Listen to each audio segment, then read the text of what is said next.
एक बार की बात है। एक गांव में रमेश और मोहन नाम के दो भाई रहते थे।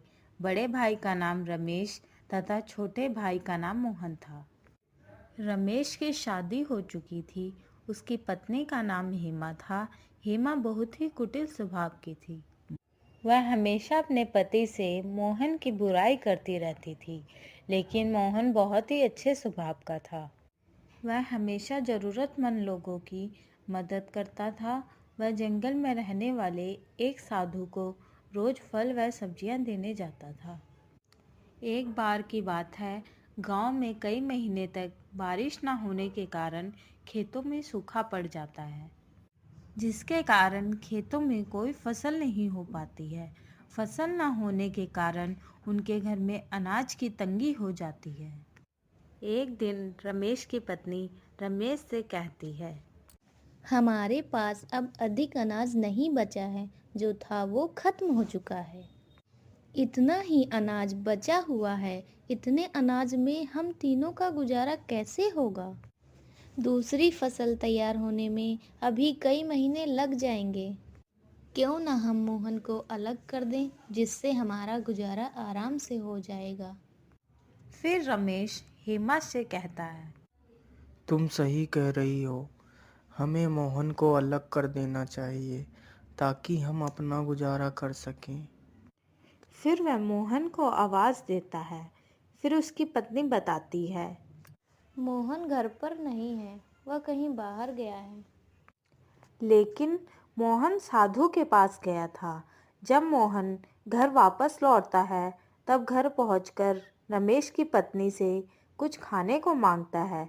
तब उसकी पत्नी कहती है, आज कुछ खाने को नहीं है। जो अनाज था वो खत्म हो चुका है। अब मैं खाना कहाँ से लाऊं? तब तक वहां रमेश आ जाता है। फिर रमेश मोहन से कहता है, अब अनाज नहीं बचा है और ना ही इस बार फसल हुई है, इसलिए तुम्हें खुद अपने खाने का इंतजाम करना होगा। मैं तुम्हें पुराना वाला खेत देता हूँ, तुम उसमें अपना गुजारा करो। और ये घर भी मैंने बनवाया है, इसलिए तुम यहाँ नहीं रह सकते। रमेश की ये सारी बातें सुनकर मोहन बहुत दुखी हो जाता है और वहां से चला जाता है।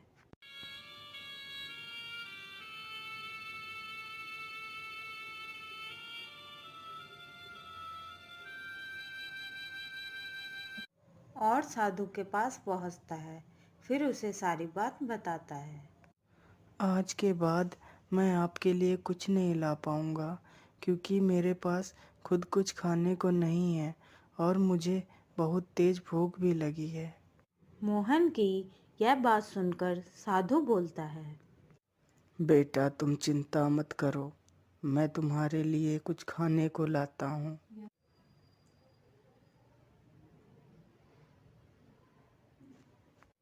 फिर साधु उसे कुछ खाने को देता है और मोहन खाना खा लेता है। फिर साधु उसे एक जादुई घड़ा देता है और कहता है, बेटा, ये घड़ा लो। तुम इस घड़े के सामने अपनी जो भी इच्छा प्रकट करोगे वह पूरी हो जाएगी। लेकिन याद रखना, अगर इस घड़े के सामने अन्य व्यक्ति ने अपनी इच्छा प्रकट की तो उसकी मृत्यु हो जाएगी।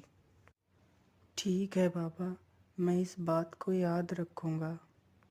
फिर मोहन वहां से घड़ा लेकर अपने खेत के पास पहुंचता है और घड़े से कहता है, हे जादुई घड़े, मेरे लिए एक घर बना दो।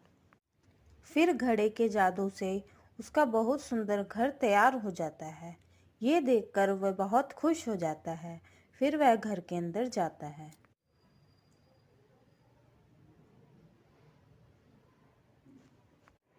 फिर रात को मोहन घड़े से कहता है, हे जादुई घड़े, मुझे बहुत तेज भूख लगी है, मुझे कुछ खाने को दे दो। जैसे ही मोहन खाना मांगता है, उसके लिए तुरंत एक खाने से भरी हुई थाली प्रकट हो जाती है। फिर वह खाना खा लेता है और सो जाता है। फिर एक दिन रमेश अपनी पत्नी से कहता है, पता नहीं मोहन इतने दिनों से कहाँ है, दिखाई ही नहीं देता। फिर उसकी पत्नी कहती है, हमें क्या मतलब है, कहीं भी रहे। फिर एक दिन रमेश को गांव का एक व्यक्ति बताता है कि मोहन पुराने खेत में रहता है और उसने वहां एक बहुत अच्छा घर बनवा रखा है और वह बहुत अमीर हो गया है। यह सुनकर रमेश चौंक जाता है और वहां से चला जाता है। घर पहुंचकर अपनी पत्नी को सारी बात बताता है।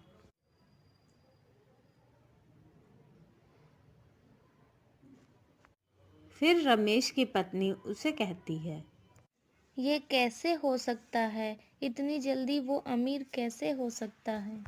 अभी कुछ दिन पहले हमने उसे अलग किया था।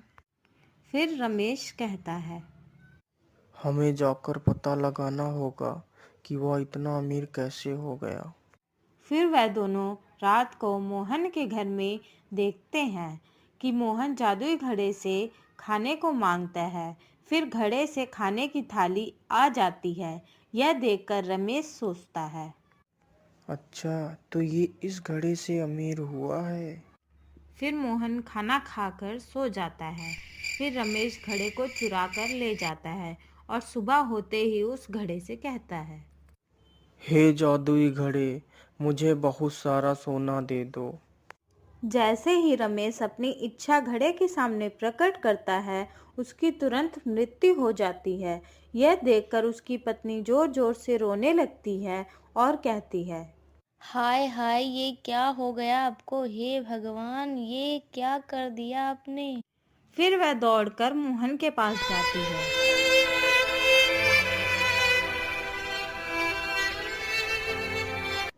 मोहन, ओ मोहन, सुनो। फिर मोहन देखता है कि रमेश की पत्नी उसे आवाज दे रही है। तब मोहन उसे पूछता है, क्या हुआ भाभी? मोहन, तुम्हारे भाई को पता नहीं क्या हो गया है। वह यहाँ से तुम्हारा जादुई घड़ा चुरा कर ले गए थे। और जैसे ही उन्होंने जादुई घड़े से अपनी इच्छा प्रकट की, तभी अचानक से वह बेहोश हो गए और जमीन पर गिर गए। यह सुनते ही रमेश दौड़कर साधु के पास जाता है और साधु से सारी बात बताता है। फिर साधु उसे बताता है, जल्दी जाओ बेटा और उस घड़े को अपने हाथों से तोड़ दो।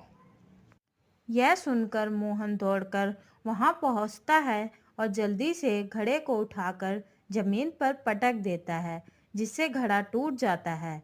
घड़े के टूटते ही रमेश जीवित हो जाता है और वह मोहन से कहता है, मोहन, मैंने तुम्हें घर से बेघर कर दिया, लेकिन फिर भी तुमने मेरी जान बचाई।